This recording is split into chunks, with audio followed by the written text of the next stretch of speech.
Khurumzari. Hi learners, I am Nana Laikangbam. In this lesson, we turn our attention to the human body, one of the most practical and universally relevant topics in any language. Knowing the names of body parts in Manipuri will help you describe yourself and others, follow instructions, visit a doctor, and hold everyday conversations with confidence. The lesson is built around a classroom dialogue in which a teacher, Oza, invites 4 students, Pakpi, Tombi, Thoinu, and Roma, to name different parts of the body in turn. Together, they work through the head, face, upper body, arms, hands, legs, and feet. By the end of the lesson, you will have a solid foundation of body part vocabulary in Manipuri, complete with their pronunciations and English meanings. Before we dive into the main conversation, let's take a quick moment to look at some of the words you will come across. Getting a feel for these will make it easier to follow along and enjoy how they are used in real Manipuri conversation. By now, I'm sure a few of these words are already starting to sound familiar to you. Alright then, here's your vocabulary list. Ko means head. Mai, which means face. Mit means eye. Nako, ear. Nangan, back. Khazai, cheek. Ya, tooth. Lai, tongue. Ngak, neck. Thabak, chest. Khut, hand. Pambom, arm. Khutsa, finger. Khuzeng, wrist. Puk, belly. Khwang, waist. Naton, nose. Lengjum, soldier. Khong, leg. Khuu, knee. Khurai, seen. Phaigan, thigh. Khongpak, foot. Khongsa, toe.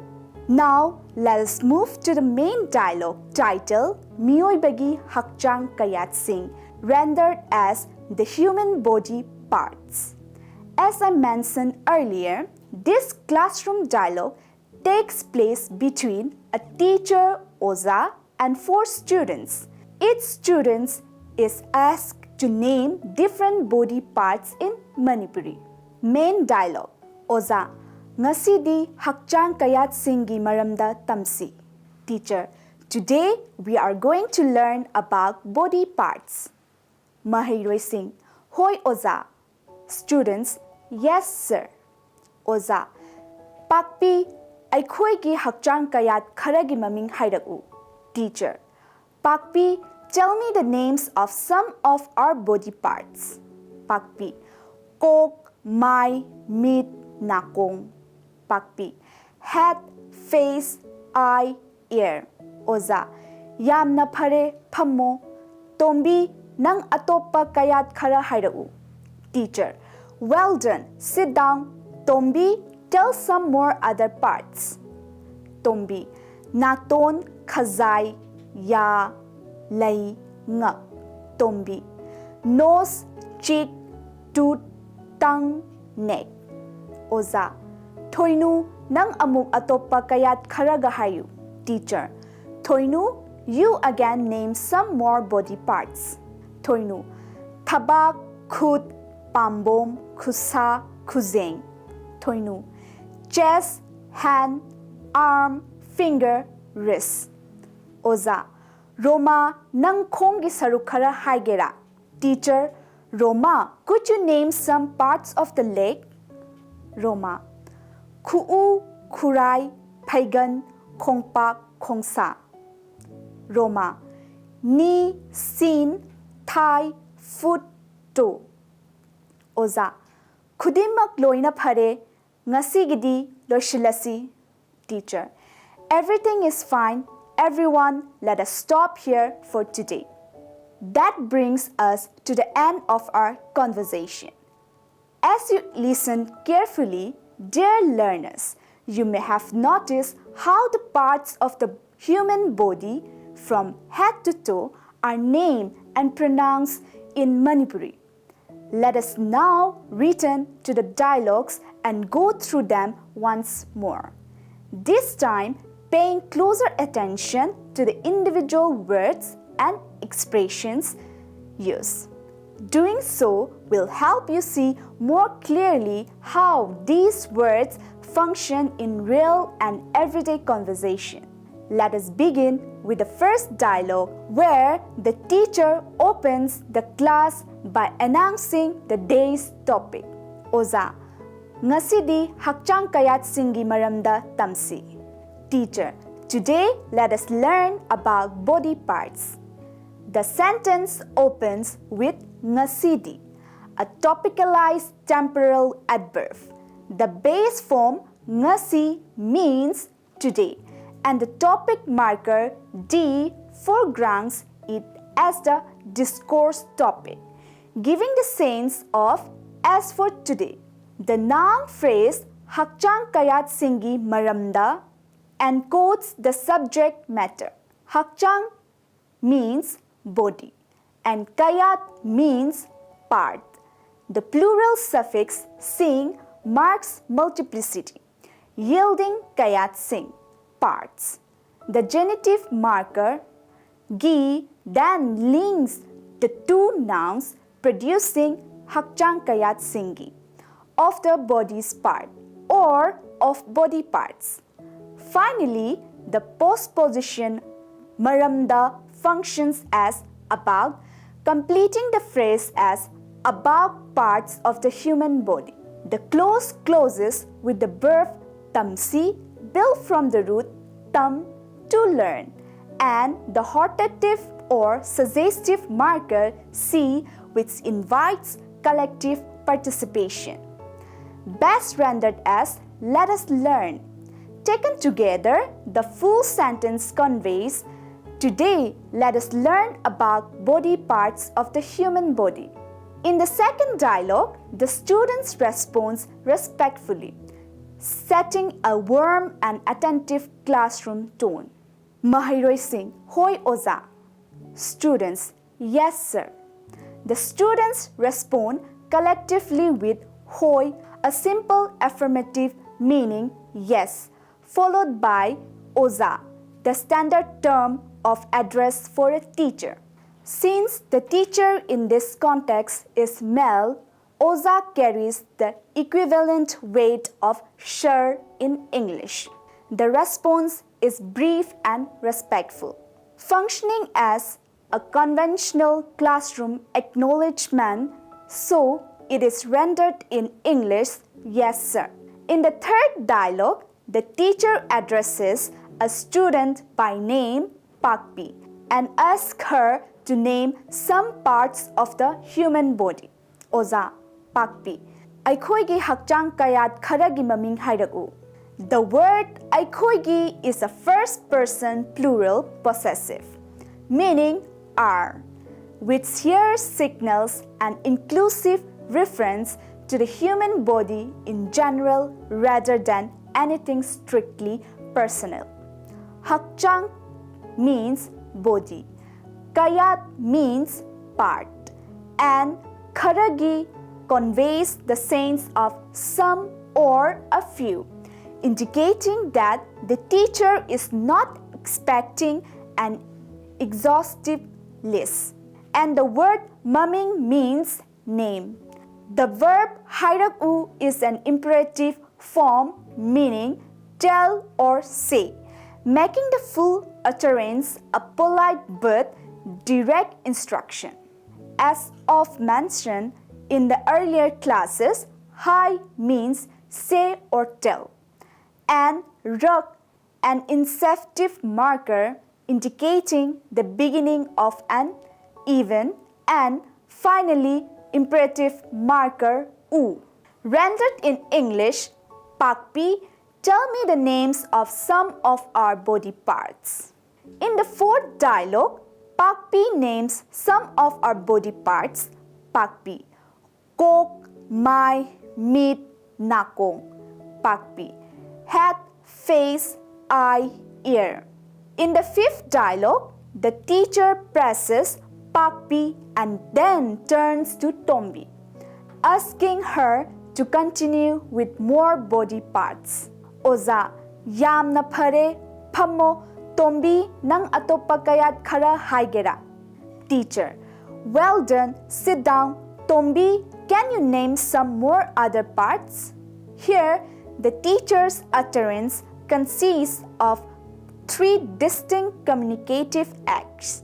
First, yamna means very, while phare is derived from the root pha meaning good, combined with a perfect aspect marker re. Together, they convey a lexicalized evaluative expression meaning well done. The second expression, phammo, is a canonical imperative construction translating as sit down. It is formed from the verbal root pham, to sit, and the imperative marker mo, which encodes a direct command addressed to the students. Third, the second person singular pronoun nang means you. The phrase atopa kayat khara translates to some other parts, in which the adjective atopa meaning other precedes the noun kayat meaning part, followed by the quantifier khara meaning some. The verb haigera is formed from the root hai meaning to say or to tell, combined with the intentive marker ge, which encodes the speaker's expectations of the addressee's intended action, and the interrogative marker ra, which scopes over the entire clause and converts the sentence into a polar question carrying an ability or willingness reading pragmatically equivalent to can you, will you tell. Taken together, the teacher's utterance moves seamlessly through three speech acts: a praise, a command, and an elicitation question, reflecting a typical classroom interactional sequence in Manipuri discourse. Very good. Sit down. Tombi, can you name some other parts? In the sixth dialogue, Tombi names some more other parts. Tombi, naton, khazai, ya, lai, ngak. Tombi, nose, cheek, tooth, tongue, neck. In the seventh dialogue, the teacher invites Thoinu to name parts of the upper body. Oza, Thoinu, nang amuk hakchangi mathak thangba atopa kayat kharaga hayu. Teacher, Thoinu, you again name some more parts of the upper body. The teacher's utterance directed at Thoinu is composed of several grammatical units working together to form an imperative instruction. The pronoun nang means you, while amuk means again, indicating repetitions of a prior task. The phrase hakchangi mathak thangba specifies the upper part of the body, where hakchangi means of the body and mathak thangba means upper part. The phrase atopa kayat kharaga means some more other parts, where khara is a quantifier meaning some, and the associative marker ga is suffixed to give a cumulative sense of some more. The verb hayu closes the sentence in the imperative mood meaning say or tell. Altogether, the teacher is basically saying, Thoinu, you again name some more parts of the upper body. In the eighth dialogue, Thoinu names some more parts of the upper body. Thoinu, Thabak, Khut, Pambom, Khutsa, Khuzeng, Thoinu. Chest, hand, arm, finger, wrist. In the ninth dialogue, the teacher asks Roma about the lower body. Oza, Roma, nang khongi saruk khara haigera. Teacher, Roma, could you name some parts of the leg? Here, khongi means of the leg, where khong means leg and gi marks possession. The phrase saruk khara translates to some parts or a few parts. The verbs haigera, as explained earlier, conveys a polite request meaning could you tell or could you name. Taken together, the teacher is asking Roma, could you name some parts of the leg? In the 10th dialogue, Roma names some parts of the leg. Roma, Khuu, Khurai, Phaigan, Khongpak, Khongsa. Roma, knee, sin, thigh, foot, toe. In the 11th and last dialogue, the teacher wraps up the lesson with warm praise for the whole class, signaling a successful and productive session. Oza, Khudimak loina phare ngasigidi loisellasi. Teacher, everything is fine, everyone. Let us stop here for today. The word khudingmak means everything or everyone, where khuding means every and mak is an emphatic particle adding the sense of completeness, even or altogether. The adverb loina reinforces this meaning, conveying completely or altogether. The expression phare, as explained earlier, is an lexicalized form meaning good or alright, often used to express approval. The phrase ngasigidi means as for today, with ngasi meaning today and di functioning as a topic marker. The verb loisillasi is structurally rich. It is built from the root loi to finish, combined with sil, a directional marker meaning inward, that contributes a sense of completion or closure, giving the overall meaning to stop or to bring to an end.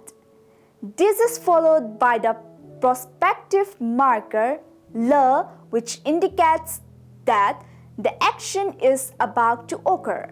And finally, the suggestive marker C, which softens the utterance into a collective proposal. Let us. Taken together, the teacher's utterance naturally conveys everything is fine, everyone. Let us stop here for today. Dear learners, well done on completing this lesson. You have learned the names of many important body parts in Manipuri and seen how they are used in a real classroom conversation. With regular practice, these words will become easy and natural for you to use. Try saying them aloud, using them in simple sentences or practicing with friends. Step by step, your confidence will grow. Keep learning with the same interest and curiosity, and you will continue to improve. That brings us to the end of today's lesson. Thank you for your attention and participation. Keep practicing, stay curious, and continue exploring the beauty of the Manipuri language. Thagachari.